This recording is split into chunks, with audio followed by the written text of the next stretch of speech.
guys, welcome back to Cjsketokitchen. I'm Sarah, and if you are looking for home-style recipes made ketogenic, then you've come to the right channel.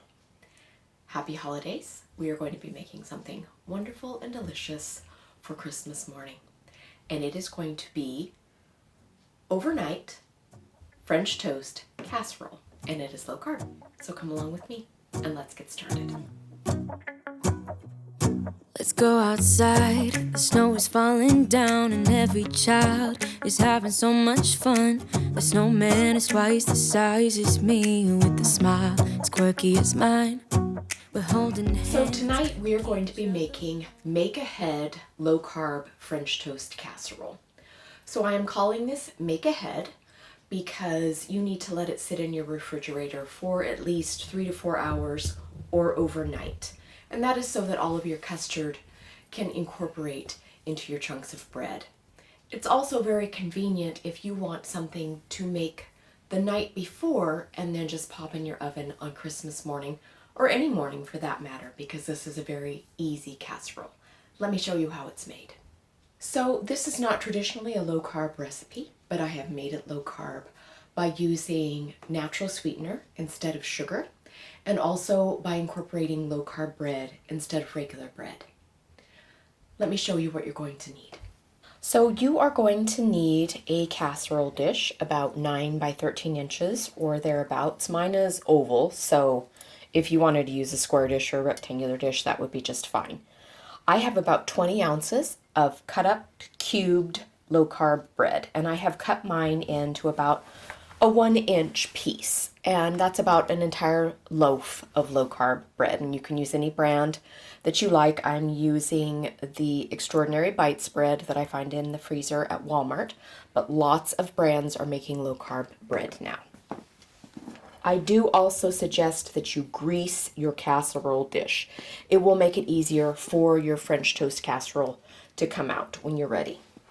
We are also going to be using 8 large eggs for this. You are going to need about a half a cup of some type of natural sweetener. I'm using Swerve here, and I'm using Golden. You could use white if you preferred, but you are going to need a half a cup of sweetener. There's not a lot of sweetener that goes into this simply because you are going to be making a French toast casserole, and most people will be putting some type of syrup or jam or something else onto it, so you really don't need it to be that sweet. I am going to be using both maple extract and also vanilla. You could use one or the other, but I like the combination of both. I like using a little bit of the maple extract because, of course, you generally will top a French toast with maple syrup, and so this kind of just drives that home. I'm also going to be using both cinnamon and ground mace or nutmeg. Mace is the outer exterior of the nutmeg pod. And it has a slightly milder taste than traditional nutmeg, and so I find that it works well for this casserole. I am also going to be putting in about a half a cup of chopped roasted pecans. Of course, the nuts are optional. If you don't like nuts, or if you have a nut allergy or something else, you can skip this step, but I do find that it is very delicious, especially for a holiday dish. The last ingredient is heavy cream, and you're going to need 2 cups of that. And for this dish, 1 pint is 2 cups here in the United States. So I'll be using this entire small container. Let's go ahead and get started. Now, for my particular custard making, I'm going to use my blender. You could just use a large bowl and a whisk if you wanted to, but it's essential that you get your egg yolks well mixed into the whites, and I do find that it's convenient to do that in my blender. So that's what I'm going to be doing. All right, I am going to start putting my eggs in first into the blender, and once again, you're going to need 8 of them. I'm using room temperature eggs. It's not essential. I just happen to prefer cooking with room temperature eggs. So the next thing that I'm going to put in with my eggs is going to be my seasonings, my spices, and my extracts. I'm going to be quite liberal with my spices because that is what I enjoy, but of course, if you're not an aggressive seasoner, such as myself, you can use less.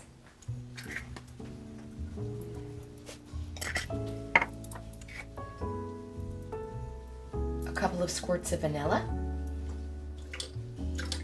and about a teaspoon of maple extract. Once again, this is optional. Here's my half a cup of brown swerve. And I'm going to be putting in the 2 cups of heavy whipping cream.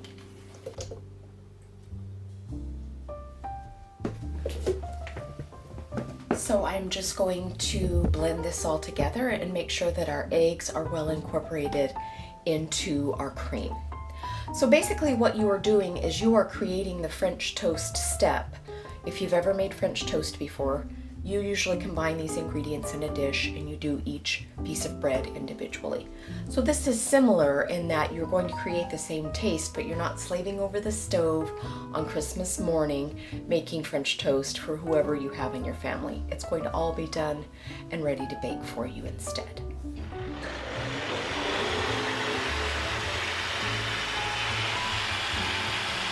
The first thing that I am going to do is put our nuts in with our cubed bread. And you can just sprinkle them around however you would like. Try and get it even if you can. So now comes the fun part. I'm just going to start pouring our custard mixture over our low carb bread cubes.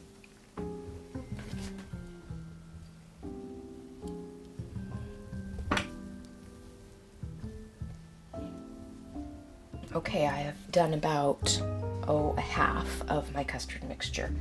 So I'm simply going to take my clean hands and I'm going to press down on what we have already poured in. And this is just going to help our bread absorb our custard mixture. This is also the reason why for this particular casserole, it's best if you can let it sit in your refrigerator for at a minimum a couple of hours, and ideally 6 to 8 or overnight. I have done this after a 2-hour soak and it still turned out fine, but it is part of the reason for doing this is the absorption of the custard into your bread, and also because of the ease where you can just pop it into the oven before you have breakfast. Okay, so I'm going to finish pouring the rest of our custard.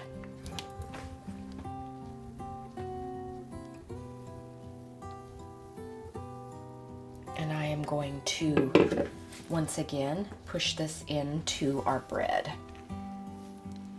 Now, as this sits in the refrigerator, this is going to soak into our bread even more and make it extra yummy and delicious, because you don't want dry French toast. At least I don't like dry French toast. So I'm going to cover this with foil, and then I will be back and we will discuss our baking tips. Okay, CJ is going to come in close so we can have a discussion about this. So you can see already that our bread is plumping up, filled with our custard mixture, and that is why we want it to sit as long as possible, because that ensures that each individual piece of bread is going to get full of the custard, and then when we bake it in the oven it's going to puff up with the egg. So I'm now going to cover this with foil. After we have let it sit in our refrigerator, ideally overnight, but at a minimum I would say 2 to 3 hours, I will show you what I'm going to do when that happens. But for now, we are going to place foil over it and put it into the refrigerator. So into the refrigerator it goes, and I will see you tomorrow.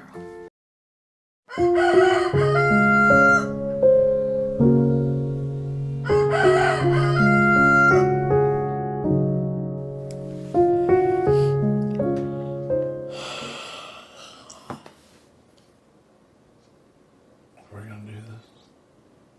Are you ready? I'm ready anytime. Born ready. I don't know about that.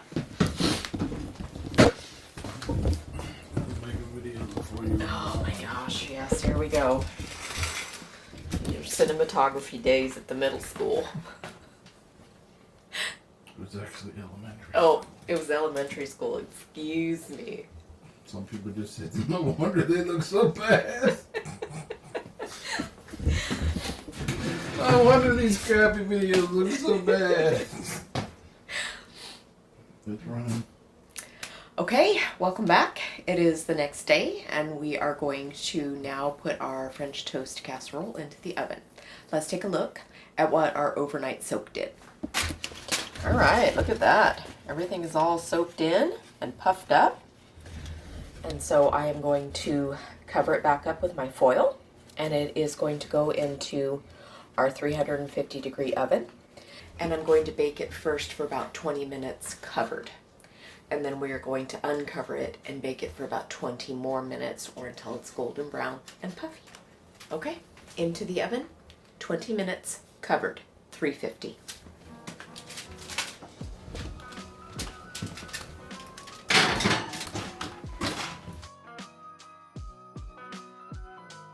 Okay, I am now going to remove the foil and let the casserole continue to bake uncovered for about 20 more minutes.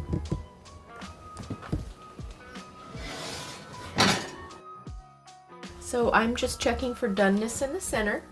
I still have just a little bit of custard there at the very end. So I am just letting it go in the oven for a few more minutes just until that comes out smooth on my knife. Smells like raisins. There have been no raisins harmed in the making of this French toast. But you could put some cranberries in it, that would be good. Or blueberries. That would be delicious.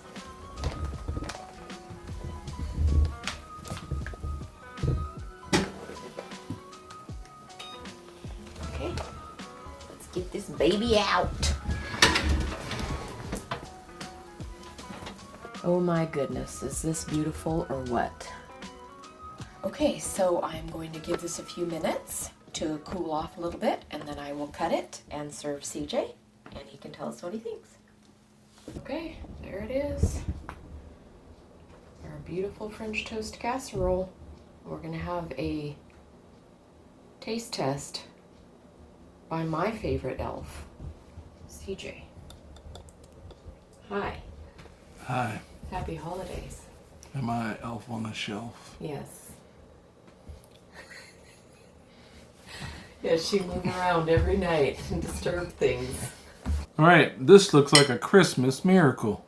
Wow, it's a Christmas miracle!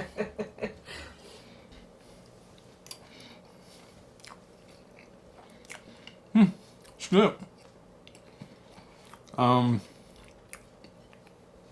It smells like there's raisins in this, but I know there's no raisins in this, but it's just the combination of the spices. I think it's good. I think people will like this, will appreciate this as a holiday casserole in the morning, whatever they're celebrating, whatever they celebrate. If they're opening gifts, if they just want to eat, you can have this anytime. So you don't have to always have eggs and bacon on keto. You can have some eggs and bacon with this, but this is low carb. So you can treat yourself and your family because they won't know the difference. So thanks for making it, baby. It's really good, and I think we should maybe think about making this for our holiday morning. Okay, sounds good. So thank you. Bye-bye. Bye.